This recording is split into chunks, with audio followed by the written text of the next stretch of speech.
নমস্কার বন্ধুরা, আজকে সজনে ডাঁটা দিয়ে আলু পোস্ত করব, সেই জন্য পোস্তটা ভিজিয়ে দিলাম।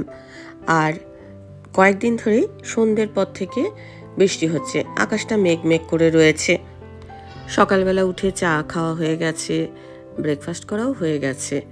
জানলা থেকে সমস্ত গাছ নামিয়ে রাখতে হয়, এই একটা কাজ না বেড়েছে। ছাদে ছিল গাছগুলো, ঠিক ছিল, একবারে জল দিতাম হয়ে যেত, কিন্তু ওই যে শখ, জানলার এখানে একটু সবুজের ছোঁয়া থাকলে দেখতে ভালো লাগে, কাজ করতে করতে একটু সবুজ দেখতে পাই। বড় রাঙা আলু গাছটা যেটা পরে লাগিয়েছিলাম তারও শেকড় পাতা গজিয়েছে। আজকে ডাঁটা আলু পোস্ত করব। ডাঁটা আলু সব রেডি করা রয়েছে। ডাঁটা আমাদের পাড়ায় একজন আছে, ভাইদা বলি আমরা, তার গাছের ডাঁটা অনেক ডাঁটা হয়েছিল, পাড়ার সবাইকেই মোটামুটি দিয়েছে। আলু ডাঁটা এগুলো তো কোটা হয়ে গেছে, পোস্তটাও ভালোভাবে ভিজে গেছে। পোস্ত আর কাঁচা লঙ্কা একসঙ্গে শিলে বাটবো, বেটে তারপরে আমি স্নান করতে যাব, এসে রান্নাটা করব।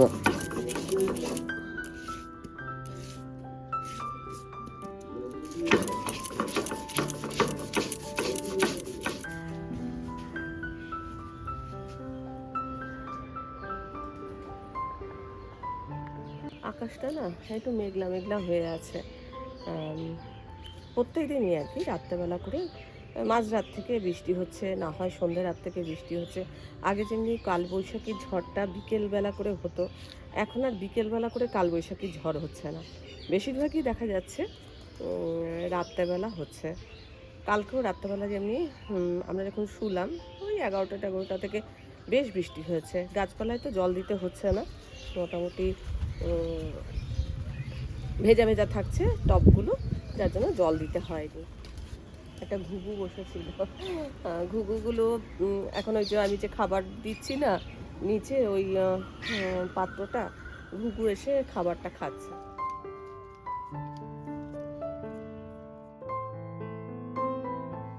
এখন রান্নাটা করে নেবো। এই যে সব রেডি হয়ে আছে, পোস্তটাও বাটা হয়ে গেছে, শিলেই বাটলাম। তো শুধু এই একটাই রান্না হবে, আর ফ্রিজে মাছ আছে, চাটনি আছে, তো এই দিয়ে আজকের এবেলাটা ও বেলাটা দুটোই হয়ে যাবে। ডাটা এবেলা ডাটাটা খেয়ে নেবো, ও বেলা আলুটা থাকবে। এই তো যখন রান্নাটা এবার সেরে নিই। আলু পোস্ত, সজনে ডাঁটা আলু পোস্ত আমার মনে হয় অনেকেই পছন্দ করো, আবার অনেকে একটু সজনে ডাঁটা তিতকুটে হয় বলে অনেকেই পছন্দ করে না বা গন্ধ পছন্দ করে না, কিন্তু সজনে ডাঁটা খাওয়া খুবই ভালো। আমরা তো মাঝে মাঝেই এরকম এই ডাঁটা পোস্ত খাই, আর অনেকের শুক্তোতে তো ডাঁটা লাগেই, কিন্তু একটু তিতকুটে ভাব থাকে সজনে ডাঁটার মধ্যে। যাই হোক, ব্রেকফাস্ট তো হয়ে গেছে, আর অনেকটা বেলা হয়ে গেছে। আজকে শনিবার, বাবানের ছুটি ছিল, যার জন্য বাবানের সঙ্গে অনেকক্ষণ গল্প করলাম, যার জন্য একটু রান্নাবান্না করতে ঢিলামি হয়েছে। ঘরেরও কাজকর্ম একটু আজকে ঢিলামি দিয়েছি। এক এক সময় একটু ঢিলামি দিতে ইচ্ছা করে, কেননা ধরো কোথাও যাই না সেরকমভাবে, ঘরটাই তো হচ্ছে মেন, ঘরের মধ্যেই সারাক্ষণ ধরো আছি।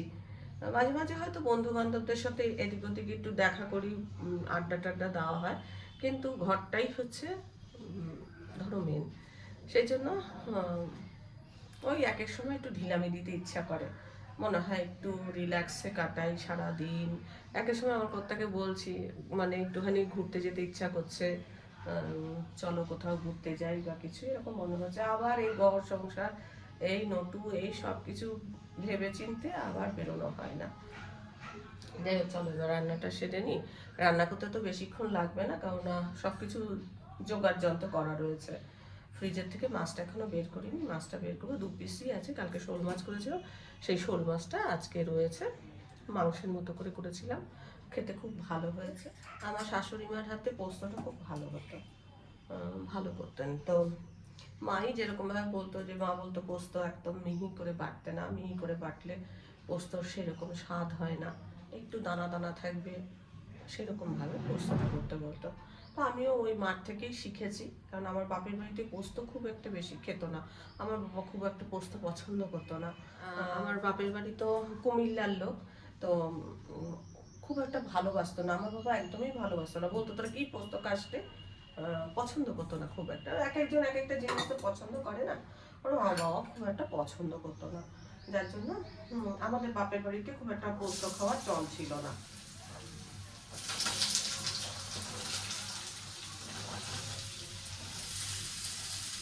আমার বাপের বাড়িতে নারকেলটা খুব খাওয়া হয়, তরকারিতে নারকেলের পরিমাণটা বেশি দেওয়া হতো।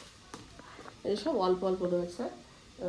আমি বলছিলাম না যে আমি হয়তো একদিন রান্না করি, কিছুটা রান্না হয়তো থেকে যায়, এটা জন্য বৌদি কালকে পাঠিয়েছিল, এখনো পাচ্ছি না। আর এখানে এখানে যে মাছ রয়েছে, আর আমাকে দেখে মনে হচ্ছে যে আমি একটু ক্লান্ত ক্লান্ত রয়েছি, একটু ক্লান্ত, রাত্রেবেলা ভালো ঘুমও হয়। ধরনের সেরামিকের জিনিস যদি তোমরা কেনো, সবসময় চেক করে নেবে সেরামিকের জিনিসটা ঠিক আছে কিনা, পারলে জল একটুখানি দিয়ে চেক করে নেবে। আমি কিনেছিলাম কেনা থেকেই এটার মধ্যে থেকে তেল চুইয়ে চুইয়ে পড়ে। আমি নিচে তো যে কোনো তেলের ধরো পাত্র আছে, তার নিচে একটা করে এরকম প্লেট হোক যাই হোক কিছু না কিছু দিয়ে রাখি। যদি না দিয়ে রাখি সমস্ত রান্নাঘরটা তেলে তেল হয়ে যায়। দেখো ওইটার মধ্যে যেরকম দেখলে আমার এই যে এইটার মধ্যেও এই দেখো, এটার মধ্যেও কিন্তু আমি এরকম একটা ছোট্ট প্লেট দিয়ে রেখেছি, তাহলে জায়গাগুলো না চিটে চিটে মতো হয় না, ওখানেও তেল থাকে। ওখানটাতেও দেখো আমি একটা ছোট্ট ওই কী বলবো বাস্কেট আর কি দেখেছি, যেটার মধ্যে তেল পড়লে ওই জায়গাটাই নষ্ট হবে, কিন্তু রান্নাঘরে যে ধরো আমার এই কিছু কভার পেতেছি, সেই কভারটা নষ্ট হয়ে যাবে না। এরকমভাবেই করি। তোমরাও যদি ধরো অভ্যাস না থাকে, হয়তো এরকম অনেকেরই অভ্যাস নেই, যেমন আমি শ্রেয়াকেও বলেছি যে কিছু না একটা কন্টেনারের ঢাকনা অন্তত ওই তেলের পাত্রের তলায় দিয়ে রাখো। মানে চুই চুই অনেক সময় আমাদের অনেকের অভ্যাস থাকে না যে তেলটা কাচিয়ে নিয়ে নেওয়া।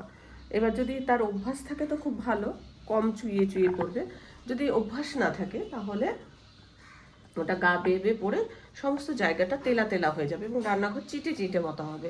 তো সেই জন্য কিছু না হোক, এখন তো এই যে প্লাস্টিকের কন্টেনারগুলো তো মানে প্রত্যেকের বাড়িতে হরদম আসছে, সেই কন্টেনার একখানা ওই তেলের পাত্রে, যে যতগুলো তেলের পাত্র থাকবে সবের তলায় একটা করে দিয়ে রাখবে, তাহলে তেল চিটে হবে না।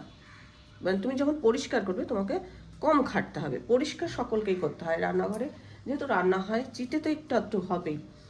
আমার জন্য এটা খারাপ হয়ে গেছে, অনেক দিন হয়েছে খারাপ হয়েছে, তবু আমি এই যে চাপা দিয়ে দিয়ে কম আছে রান্না করি বলে এই যে দেখো রান্নাঘরটা ছিটে কিন্তু নেই। এটা বহুত দিন হয়েছে খারাপ হয়েছে। সারাই করা এটা কি বলো তো চলবে, এখান থেকে অফ করা, এটা এই যে চলছে কিন্তু এই যে আওয়াজটা নেই, এর যে মানে অ্যাবজর্ব করবে, তেলটা অ্যাবজর্ব করবে কমটা, সেটা কিন্তু নেই, কিন্তু চলছে। এটা এই যে এখানে চলছে কিন্তু তেলটা অ্যাবজর্ব করছে না, এই যে একটা শুষে নেয় না সেইটা নিচ্ছে না। বা লাইটটাও জ্বলছে, এটাও জ্বলছে কিন্তু শুষে নিচ্ছে না। এটা খারাপ হয়েছে, আমি আমার কথাকে বলছিলাম এটা একটু তুমি দেখিয়ে এটাকে ঠিকঠাক করো, কিন্তু সে আর খবরও দেওয়া হচ্ছে না। আমি বুঝতে পারছি যে এটা টানছে না, তেলটাকে টানছে না, বাকি সব ফাংশনগুলো ঠিক আছে, কিন্তু ওই যে আওয়াজ হয় না শুষে নেওয়া, সেই আওয়াজটা হচ্ছে না। আমার শাশুড়িও বলতেন যে পোস্তটা এরকম নেড়ে নাড়াচাড়া করলে একটা পোস্ত ভাজার গন্ধ হয়। মা বলতো যে ওই পোস্ত ভাজার গন্ধটা যখন পোস্তর মধ্যে মিশে যায় তখন খেতে বেশি ভালো লাগে। সেজন্য আমি ওইভাবে করি, কিছুটা পোস্ত আমি এইভাবে কড়াইয়ের মধ্যে নেড়ে চেড়ে নিই, আর কিছুটা পোস্ত আমি কাঁচা দিই, তাতে পোস্তর স্বাদটা খুব ভালো হয়। রান্না করতে করতে শুধু রান্নাটাই হয় না আমার, আরেক মানে আরেক দিক দিয়ে আমার এইসব বাসন টাসন এগুলো তো ধরো জল ধোয়া করলে হয়ে যায়, এইসব পরিষ্কারের কাজ আমার চলতে থাকে। শুধু রান্নাটা এই যে এটার মধ্যে যদি বসে থাকি এরকম না, একদিক দিয়ে রান্না করি আরেক দিক দিয়ে পরিষ্কার করতে থাকি। রান্না তো হয়ে গেছে, আমরা নতুন প্রজেক্ট আরও একটা শুরু করলাম। এই যে ক্রুশের আবারও দুটো সুতো কিনে আনা হয়েছে, দেখা যাক এটা দিয়ে আবার কি বানাই। তো পরে পরে হয়তো দেখতে পাবে। এই হলুদটা না বেশ ব্রাইট, আর এই যে সুতোটা রাখার জন্য এইটা নিয়েছি। এইটার মধ্যে সুতোটা রাখি যাতে সুতোটা এদিক ওদিক ছড়িয়ে না যায় আর নোংরা যেন না হয়। সুতোটার মধ্যে ধরো মাটি টাটি লাগবে, নোংরা হয়ে যাবে। নতুন জিনিস বানাচ্ছি, তো এইটা দিয়ে দেখি একটা অন্য ধরনের কিছু বানাবো। ভালোই বড় বড় হয়েছে। বাবা নিয়ে এসছে আজকে, শ্রেয়ার বাবা এসে ওদের চাষে আলু হয়, সেই আলু নিয়ে এসছে। আলুগুলো বেশ বড়ই হয়েছে। তো আমি আবার বলছিলাম যে আপনি তো আপনার চাষের আলু খাইয়েছেন, চলুন আমরা আমাদের ছাদের গাছপালাগুলো দেখাবো। যদিও ভালো হয়নি কিছু, তবুও দেখাতে ইচ্ছা হলো। তো ঘরে যা ছিল তাই দিয়েই আতিথ্যটা সারছি। আর আমরা তিনজনে বসে একটু গল্প করছি, চা বিস্কুট এসব খাচ্ছি আর একটু গল্প টল্প করছি। আর সন্ধে মতো হয়ে এসছে, তাই বললাম যে চলুন অন্ধকার হওয়ার আগেই আমরা ছাদে যাই, গিয়ে গাছপালাগুলো দেখি। লঙ্কা দেখেছেন? লঙ্কা এই চারাগুলো ভালো হয়েছে তো। ভালো হয়েছে। খানিকক্ষণ কিছুদিন পর এগুলো খারাপ হয়ে যাবে। দিয়েছিলাম খুঁড়ে, তারপরে হ্যাঁ এইগুলো এরকম হলো কেন? হ্যাঁ জানি না এগুলো এরকম হয়েছে কেন। পুরনো ডাল হয়তো পাতা হয়নি। এইরকম খুঁড়ে আগে খুঁড়লাম, এইখানে আছে, ওইখানে আছে, ওই দেখুন লঙ্কা গাছ। লঙ্কা গাছ ভালোই হয়েছে। ভালো হয়েছে। এরকম হলো কেন? লঙ্কাটা খারাপ হয়ে গেছে। আজকে ডিনারের মেনু এই যে রুটি, আলু পোস্ত, এদিকে মোচা, এদিকে মিষ্টি। আমার কর্তার নেমন্তন্ন আছে, তো রুটির থেকে তরকারি অনেক বেশি। আমার ওই খুঁতোতো বোন এই গাছটা দিয়েছিল, তো ওর সাথে কথা বলছিলাম। এবার ওকে দেখাতে গিয়ে দেখলাম এই গাছটার এইরকম অবস্থা, একটু জল বেশি পড়ে গেছিলো। মানে দেখে এত আমার খারাপ লাগছে, কি বলবো। ভীষণ পছন্দের গাছ, এই যে জলটা বেশি হয়ে গেছিলো, যার জন্য গাছটা নষ্ট হয়ে গেল। কতটা পচে গেছে, ফেলে দিয়েছি। এই যে এখানে একটা, আমার বোন বললো এরকমভাবে এটাকে শুকনো করে তারপরে আবার লাগা, সেই জন্য আবার এরকমভাবে রাখলাম। শুকনো হলে তারপরে আবার লাগাবো। এইগুলো জানি না এই দুটো বাজবে কি না। সাইড থেকে তো পচন ধরেছে, মাটিটা ভেজা ভেজা হয়ে গেছে, খেয়াল করিনি। জল প্লেটের মধ্যে একটা নিচে প্লেট থাকে, তো জলটা বোধহয় বেশি হয়ে গেছে, সেই জলটা এরকম অবস্থা। এরকম হলে গাছগুলোকে তুলে দিই, তুলে শুকনো করে বলে যে শুকনো করে মাটি থেকে তুলে শুকনো দে আর শুকনো কর। জানি না হবে কি না, পচন তো ধরে গেছে। রাত্রিবেলায় গাছের ওই জানি না ঠিকঠাক হবে কি না, কী করা যায় কে জানে। খারাপই হয়ে গেছে, ফাঙ্গিসাইড দিয়ে যদি ঠিকঠাক হয়। মানে আপাতত তো এটা জল মানে টবের থেকে বের করে দিলাম। অসময়ে আমার বাগানে কসমস ফুটেছে।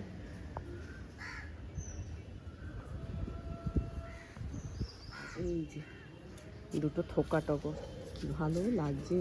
থোকা টগর বেলটাও বেশ বড় ফুটেছে, এটা থোকা বেল। বেল ফুলের সাইজ দেখো কত বড়। ও থোকা টগর তিনটে ফুটেছে গো। এই দেখো, এই একটা, এই দুটো, ওই মাথায় একটা, এই যেখানটা একটা,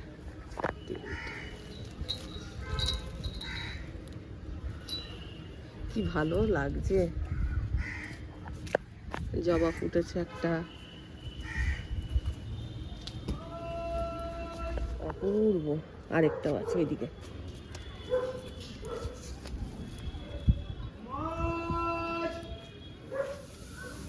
এটাও দারুণ, একটা ফুলেই জয় জয়কার। সাথে আছে অপরাজিতা। কত ফুল। হ্যাঁ, এই ফুলটা ওই ফুলটা পাশাপাশি তোলো। এই তো ঝুড়িতে যেটা আছে এটা বড় বড় সাইজ। বড় সাইজ, কালারটাও তোমার আছে। হ্যাঁ হ্যাঁ, প্রত্যেকটারই কালার আলাদা আলাদা। হ্যাঁ, প্রত্যেকটারই কালার আলাদা আলাদা আছে, মানে এক একটা ফুল এক এক। নয়নতারা হলো এইটাও কমন কালার, কিন্তু মাঝে সাদাটা আলাদা। সাদাটার জন্যই তো দেখতে সুন্দর লাগছে। ঠাকুরের আসনটা দারুণ লাগে, মানে রং বেরঙের ফুল দিয়ে সাজাতে। সব তুললাম না, এই যে এত বেশি নয়নতারা, বেল, টগর, আর এইটা হচ্ছে কমন গাছ। হ্যাঁ, এইটা সব বাড়িতে থাকে। এইটা কিন্তু একটু আলাদা।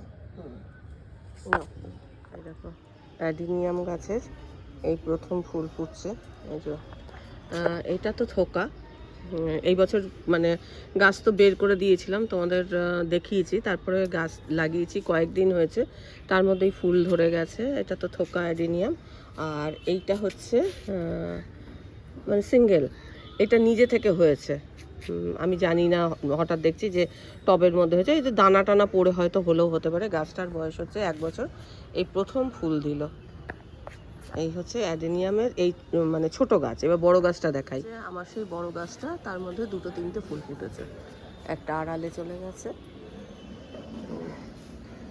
সব পাতা গজিয়ে গেছে, তারপরে এই ফুলও ফুটেছে। ওইদিকে একটা বীজ ছড়িয়ে পড়েছে, ওই পাশে বীজটা গাছে ছিল। শিম গাছটা আবার দেখছি তরতাজা হয়ে উঠেছে, যেহেতু বৃষ্টি পড়ছে না, বৃষ্টির জন্য শিম গাছটা আবার বেশ সুন্দর হয়েছে। তবে দানা হয়ে গেছে, দানাগুলো তুলে রেখে দিই, পরের বছর এগুলো কাজে লাগবে।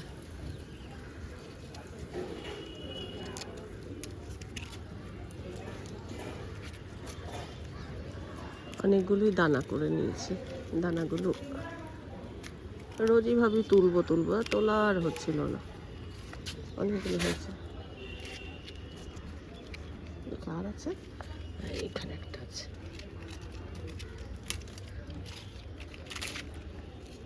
এই এরকম ভাবেই রেখে দেবো। এই গাছ খাবি না, গাছ খেয়ে নিচ্ছিস সব, চারা গাছগুলোকে এসে খেয়ে নিচ্ছে।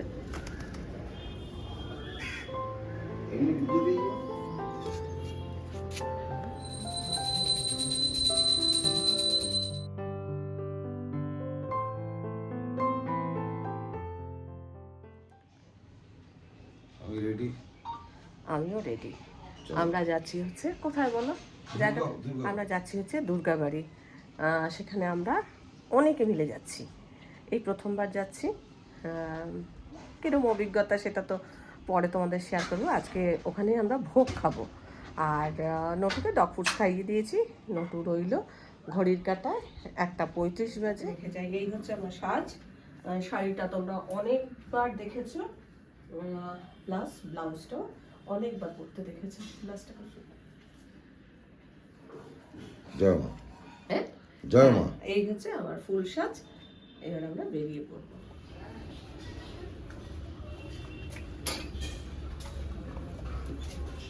ওরে, এটা আবার কোনটা রে? আমরা এই দুর্গা মঞ্চে চলে এসছি আমরা, এই দুর্গা বাড়ি। বলছি রীতা এলো না?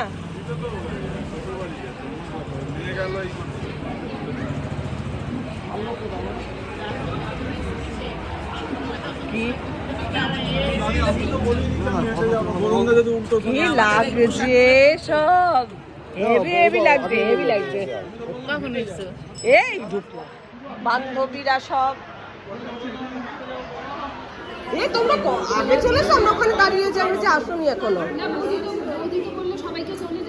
ও কি সুন্দর,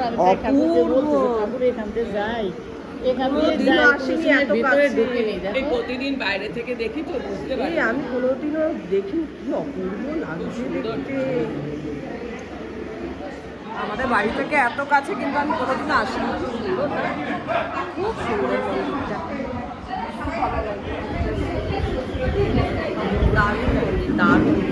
মানে প্রাণটা ভরে গেল, মানে এত সুন্দর লাগছে।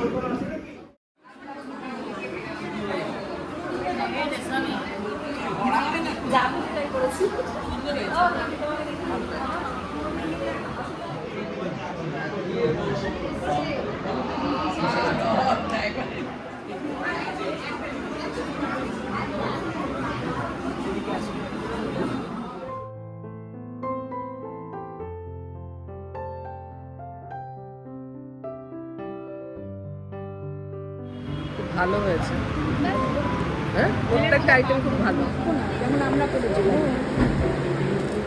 ও দই আছে, প্রত্যেকটা রান্না ভালো মনে হচ্ছে। এবারে এখানে খুব ভালো, এই দুর্গা মন্দিরে খুব ভালো প্রসাদ হয়েছে, খুব ভালো খেলাম ঠাকুরের আশীর্বাদে। হ্যাঁ হ্যাঁ, এই প্রথম আমাদের বেশ ভালোই হ্যাঁ।